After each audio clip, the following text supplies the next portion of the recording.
পার্শ্ববর্তী রাজ্য বিহার দিতে পারে, উড়িষ্যা দিতে পারে, আসাম দিতে পারে, এমনকি ত্রিপুরা পর্যন্ত দিতে পারে। কিন্তু পশ্চিমবঙ্গের রাজ্য সরকারি কর্মচারীরা পে কমিশন তো দূরের কথা, ডিএ পর্যন্ত ঠিকঠাক সময় পান না।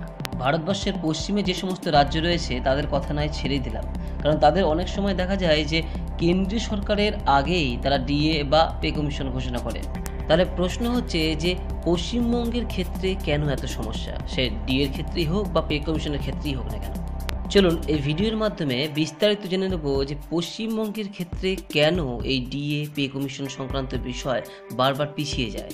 তবে এই যে আলোচনা করব, এই আলোচনার বিষয়বস্তু কিছু মতামত, কিছু পরিসংখ্যান, কিছু সমীক্ষা এবং কিছুটা অনুমানের উপর নির্ভরশীল।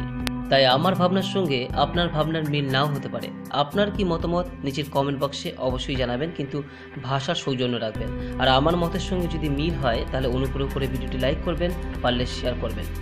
আর ভিডিও শুরুর আগে আপনার কাছে একটি ছোট্ট অনুরোধ যে আপনি যদি এই চ্যানেলে নতুন হয়ে থাকেন, পরবর্তী সময় এই চ্যানেলের ভিডিও পাওয়ার জন্য চ্যানেলটি সাবস্ক্রাইব করে রাখবেন এবং পাশে যে নোটিফিকেশন বেল রয়েছে সেটি ক্লিক করে রাখবেন। চলুন দেখে নেওয়া যাক যে কী কারণ হতে পারে এই যে পশ্চিমবঙ্গের ডিএ বা পে কমিশন বারবার পিছিয়ে যাচ্ছে, বা এই যে ঢিলেমি, এর পেছনে কারণগুলো কী। আমি প্রত্যক্ষ রায়, দ্য ক্রিয়েটর চ্যানেলে জানাই আপনাকে স্বাগত। এটা আপনি সকলেই হয়তো মানবেন যে কোনো একটি মাত্র কারণের জন্য এই ডিএ বা পে কমিশন পিছিয়ে যেতে পারে না। এর পেছনে অনেকগুলো কারণ রয়েছে। আমার মনে হয় প্রথমত যে কারণটি, যে পশ্চিমবঙ্গে বর্তমান শাসক দল হলো টিএমসি, কিন্তু টিএমসির আগেও যে শাসক দল ছিল সিপিআইএম, তার সময় কিন্তু এই একই রকম সমস্যা ছিল। তাহলে প্রশ্ন হলো সমস্যাটা কোথায়। এই যে সিপিআইএম অর্থাৎ বামফ্রন্ট দল পশ্চিমবঙ্গের দীর্ঘ প্রায় 34 বছর শাসন করেছে, তো বামফ্রন্ট দলের একটি আদর্শ আমরা নিশ্চয়ই সকলেই জানি যে সাম্যবাদী সরকার অর্থাৎ সমাজতন্ত্র প্রতিষ্ঠা। বামফ্রন্ট সরকার বিশ্বাস করে যে সমাজে সকলের মধ্যে একটা সমতা তৈরি, যে কারণে যদি কোনো এক শ্রেণীর মানুষের ক্রমাগত যদি বেতন বৃদ্ধি হয় বা ক্রমাগত অর্থ যদি চলে আসে, সেক্ষেত্রে কিন্তু সমাজের মধ্যে একটা অসাম্য তৈরি হতে পারে।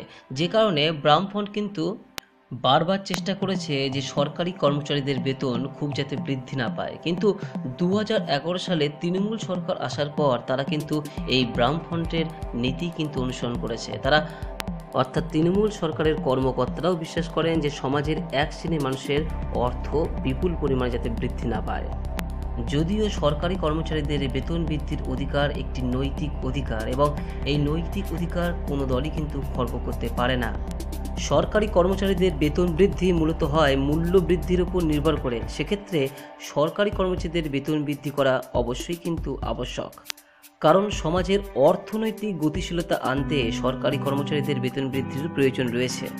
এরপর যে দ্বিতীয় কারণটি গুরুত্বপূর্ণ কারণ বলে মনে হয়, সে কারণটি হলো রাজ্যের মাত্রাতিরিক্ত দেনা। এই দেনা যে তৃণমূল সরকারের আমলে সৃষ্টি হয়েছে তা কিন্তু নয়, কারণ তৃণমূল সরকার 2011-তে ক্ষমতায় এসেছে, আর যখন ক্ষমতায় আসে তখন বিপুল পরিমাণ আর্থিক দেনা মাথায় করেই কিন্তু তৃণমূল সরকার ক্ষমতায় আসে। কারণ বামফ্রন্ট সরকার এর আগে রাজ্যের বিপুল পরিমাণ আর্থিক দেনা করেছিল, এবং তৃণমূল সরকার এই 10 বছরে, বিগত 34 বছরে বামফ্রন্ট সরকার যে দেনা করেছে তার থেকেও বেশি দেনা এই সরকারও করেছে। তাই এখানেই কিন্তু অনেক প্রশ্নের উত্তর পাওয়া যায়, কারণ যে রাজ্য সরকারের দেনার পরিমাণ 2 লক্ষ কোটি টাকার বেশি, সেই রাজ্য সরকার তার রাজ্য সরকারি কর্মচারীদের কিভাবে বর্ধিত দিয়ে দেবে বা পে কমিশন বাড়াবে, সে নিয়ে কিন্তু একটা প্রশ্ন থেকেই যায়। এখন প্রশ্ন হলো যে কেন সরকার এত দেনা করে, সে বামফ্রন্ট আমলেই হোক বা বর্তমানে তৃণমূল সরকারের আমলেই হোক। এর উত্তর অনেকের হয়তো জানা। এর কারণ হলো যে রাজ্য সরকারের যে সমস্ত প্রকল্প রয়েছে, সেই প্রকল্পগুলোকে বাস্তবে রূপায়িত করতে গেলে দেনার প্রয়োজন পড়ে, আর যে কারণেই রাজ্য সরকার বিভিন্ন বেসরকারি সংস্থা, বিদেশ থেকে অথবা কেন্দ্রীয় সরকারের কাছ থেকে দেনা করে।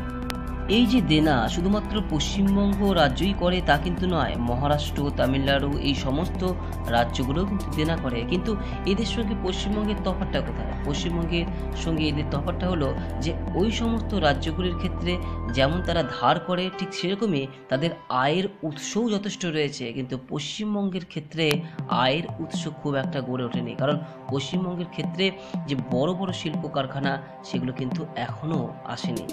আর আমরা সকলেই জানি আয়ের প্রধান উৎস হলো ট্যাক্স, সে হলো প্রত্যক্ষ কর হোক বা পরোক্ষ কর।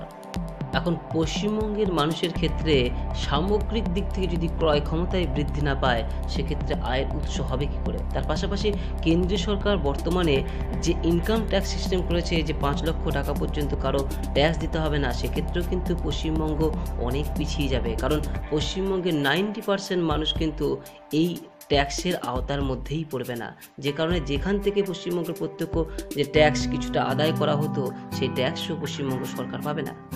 ফলে আয়ের উৎস যদি তৈরি না হয়, তাহলে সরকারি প্রকল্পগুলি চলবেই বা কী করে, বা রাজ্য সরকারি কর্মচারীদের এই যে বেতন বৃদ্ধি হবেই বা কী করে। তাই বারবার পশ্চিমবঙ্গকে ধার করতে হবে এবং এই দেনার পরিমাণ ক্রমাগত উত্তরোত্তর বৃদ্ধি পাবে। 3 নম্বর কারণ, যেটা সব থেকে বড় কারণ বলে মনে হয় আমার মতে, সেটা হলো ভোট। পশ্চিমবঙ্গের সরকারি কর্মচারীদের সংখ্যা কত হতে পারে? বড়জোর 5 লাখ বা 10 লাখ। এই 10 লাখ ভোটের উপর কি কোনো সরকার নির্ভরশীল? এ প্রশ্নের উত্তর আপনারাই দিতে পারবেন। তাহলে এই 10 লাখ রাজ্য সরকারি কর্মচারীদের যে বর্ধিত বেতন বা পে কমিশনের যে বরাদ্দ টাকা, সেই টাকা যদি কিছুটা এদিক ওদিক করে যদি সরকারি প্রকল্পে, জনদরদি প্রকল্পে যদি লাগানো যায়, সেক্ষেত্রে ভোট অনেক বেশি আসতে পারে। এটা তো পরিষ্কার যে এই 10 লাখ রাজ্য সরকারি কর্মচারীদের মধ্যে কিছু সংখ্যক অবশ্যই থাকবে যে রাজ্য সরকারের প্রতি আনুগত্য প্রদর্শন করবে, অর্থাৎ এই সরকারকে ভোট দেবে।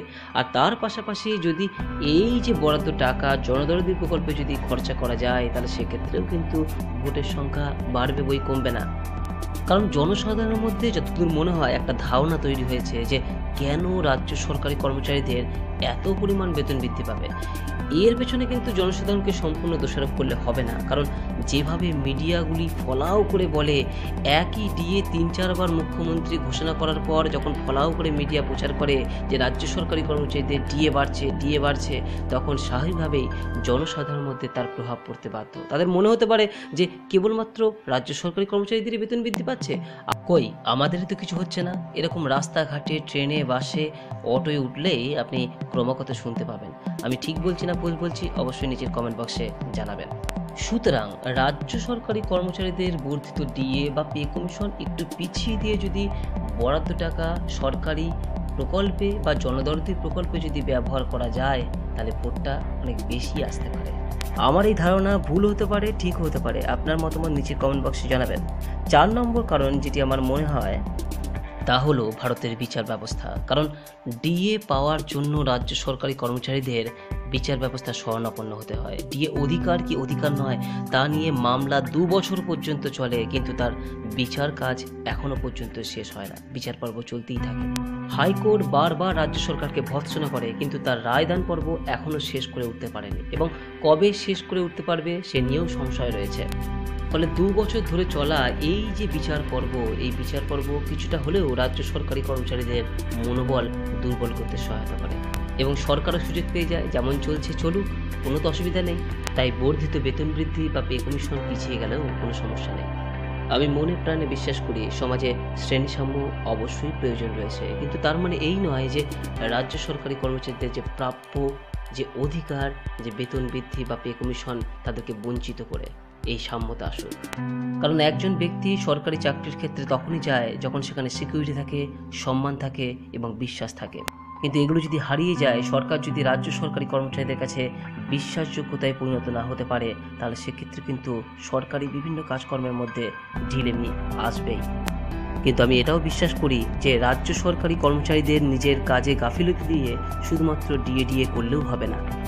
কিন্তু সরকার যদি ভেবে থাকে যে এই রাজ্য সরকারি কর্মচারীদের যে সংখ্যা আনুমানিক 10 লাখের মতো, এই 10 লাখের ভোট দিয়ে কিছু যায় আসবে না, তাহলে সরকার ভুল ভাবছে। কারণ সংখ্যাটা 10 লাখ হলেও এই 10 লাখ রাজ্য সরকারি কর্মচারীদের অনেক ক্ষমতা রয়েছে জনগণকে প্রভাবিত করার। শুধুমাত্র নেতা, মন্ত্রী বা সংবাদ মিডিয়ায় যে প্রভাবিত জনগণকে করতে পারে তা কিন্তু নয়। যাই হোক, যে সমস্ত কারণগুলি বললাম, এই কারণগুলি যদি আপনার মনে হয় ঠিক, তাহলে ভিডিওটি লাইক করবেন এবং কমেন্ট অবশ্যই করবেন। আর যদি মনে হয় ভুল, তাহলেও কমেন্ট করবেন। আর আপনার কি মনে হয় আর কি কারণ থাকতে পারে, সেগুলো অবশ্যই কিন্তু নিজের কমেন্ট বক্সে জানাবেন। পারলে ভিডিওটি শেয়ার করবেন। আর এই চ্যানেলের পরবর্তীকালে ভিডিও পাওয়ার জন্য অবশ্যই চ্যানেলটি সাবস্ক্রাইব করে রাখবেন এবং পাশে যে নোটিফিকেশন বেল রয়েছে সেটি ক্লিক করে রাখবেন। এখন এই ডিএ এবং পে কমিশন সংক্রান্ত সমস্যার সমাধান কবে হয় সেটাই দেখার। এর উত্তর দেবে সময় এবং রাজ্যের জনগণ। যাই হোক, এখানেই ভিডিওটি শেষ করলাম। ধন্যবাদ, নমস্কার, জয় হিন্দ, বন্দে মাতরম।